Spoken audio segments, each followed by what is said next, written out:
নমো বিষ্ণুপাদায় কৃষ্ণপৃষ্ঠায় ভূতলে শ্রীমতে ভক্তিবেদান্ত স্বামিনীতি নামিনে নমস্তে সরস্বতী দেবে গৌরবাণী প্রচারিণে নির্বিশেষ শূন্যবাদী পাশ্চাত্য দেশ তারিণে নমো বিষ্ণুপাদায় কৃষ্ণপৃষ্ঠায় ভূতলে শ্রীমতে জয় পতাকা স্বামিনীতি নামিনে নমো আচার্যপাদায় নিতাই কৃপাপদায়িনে গৌর কথা ধামোদয় নগর গামতারিণী।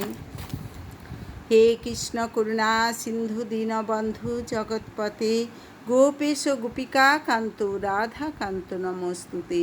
তপ্ত কাঞ্চন গৌরাঙ্গী রাধে বৃন্দাবনেশ্বরী বিশ্বভানুসুতে দেবী প্রণমামি হরিপ্রিয়ে। মানসী গঙ্গায় নৌকা বিহার। একবার নন্দ যশোদা গঙ্গা দেবীর মহিমা শ্রবণ করছিলেন, আর শ্রবণ করতে করতে তাদের গঙ্গায় স্নানের অভিলাষ হলো। ব্রজবাসীরা ব্রজ পরিত্যাগ করে যেতে চান না, সেজন্য কৃষ্ণ যদিও তাদের বহুদূর হওয়া সত্ত্বেও গঙ্গায় নিয়ে যেতে চাইলেন। তারা ব্রজ ভূমি ত্যাগ করতে চাইলেন না। তারা তাদের ইচ্ছা ব্যক্ত করে বললেন, মাতা গঙ্গা যদি এখানে আসতেন তাহলে বরং ভালো হতো, আমাদের তাহলে আর ব্রজ ত্যাগ করতে হতো না। তার ভক্তদের মনোবাসনা চৈতার্থ করতে কৃষ্ণ কিছুক্ষণ ধ্যান নিবিষ্ট রইলেন এবং অবিলম্বে তার মন থেকে একটি কুণ্ডের আবির্ভাব হলো, যা মানসী গঙ্গা নামে খ্যাত। কৃষ্ণ তার পিতাকে বললেন যে তার আর অবগাহনের জন্য বহু দূরে যাবার প্রয়োজন নেই, কেননা গঙ্গা ব্রজেই বিরাজ করছেন। কৃষ্ণ তার পিতাকে মানসী গঙ্গায় নিয়ে গেলেন এবং সেখানে তারা সকলেই স্নান করলেন। রাধারানী ও কৃষ্ণ প্রায়ই সেখানে নৌকা বিহার করতে যেতেন। কৃষ্ণের সময়ে মানসী গঙ্গা আয়তনে অত্যন্ত বড় ছিল।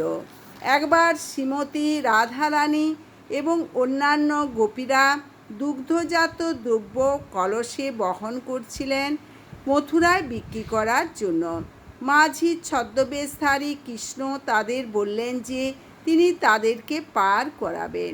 পারের মূল্য হিসাবে তারা কিছু মিষ্টি ও ননি দেবেন বলে স্থির হলো। কৃষ্ণ কিছুক্ষণ দাঁড় বেয়ে নৌকা নিয়ে গেলেন, তারপর তিনি থামলেন। শ্রীমতী রাধারানী এবং গোপিকারা তাকে জিজ্ঞাসা করলেন কেন তিনি থেমেছেন।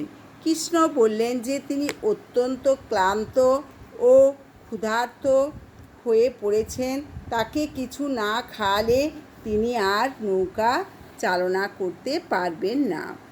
সখীরা তখন তাকে তাদের দুগ্ধজাত নানা সুস্বাদু দ্রব্যাদি কৃষ্ণকে দিল। কৃষ্ণ সব কিছু ভোজন করলেন, তারপর তাদের বললেন যে তিনি একটি তন্দ্রা যাবেন, এ সময় তারা যেন তার হাত ও পা ভালোভাবে টিপে দেয়। গোপীরা তাকে বলল যে তিনি দাঁড় না বাইলে তারা তাকে নদীতে ছুঁড়ে ফেলে দেবে। কৃষ্ণ তখন দাঁড় বাইতে শুরু করলেন, কিন্তু কিছুক্ষণ পর তিনি আবার নৌকা চালনা বন্ধ করলেন, আর গোপিকাগণ তার কাছের কারণ জানতে চাইলেন। কৃষ্ণ তাদের বললেন, আমার নৌকাটা বেশ পুরানো, সেজন্য নৌকাতে বেশি ওজন হয়ে যায়, ভেতর দিয়ে জল উঠতে শুরু করেছে। তোমাদের জিনিসপত্র সব ছুঁড়ে ফেলতে হবে, তা না হলে আমরা ডুবে যাব। সুতরাং গোপীরা তাদের দইয়ের ভাণ্ডগুলি ফেলে দিল, কিন্তু তবুও ওজন ছিল গুরুভার। কৃষ্ণ বললেন, এটি যথেষ্ট নয়, এখনও জল আসছে, তোমাদের আরও কিছু জিনিস মানসী গঙ্গায় বিসর্জন দিতে হবে।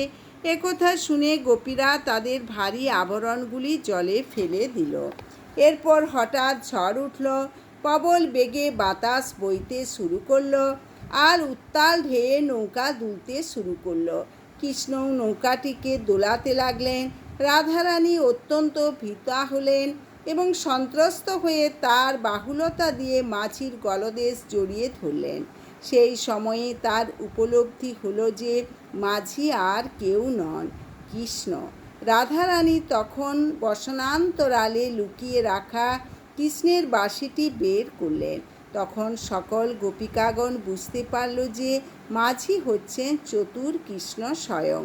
এই লীলাটি গোপাল চম্পু গ্রন্থে বর্ণিত হয়েছে।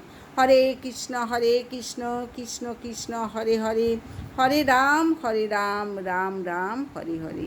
আপনারা চ্যানেলটি সাবস্ক্রাইব করবেন, বেশি বেশি করে শেয়ার করবেন, লাইক করবেন, কমেন্ট করবেন। হরে কৃষ্ণ।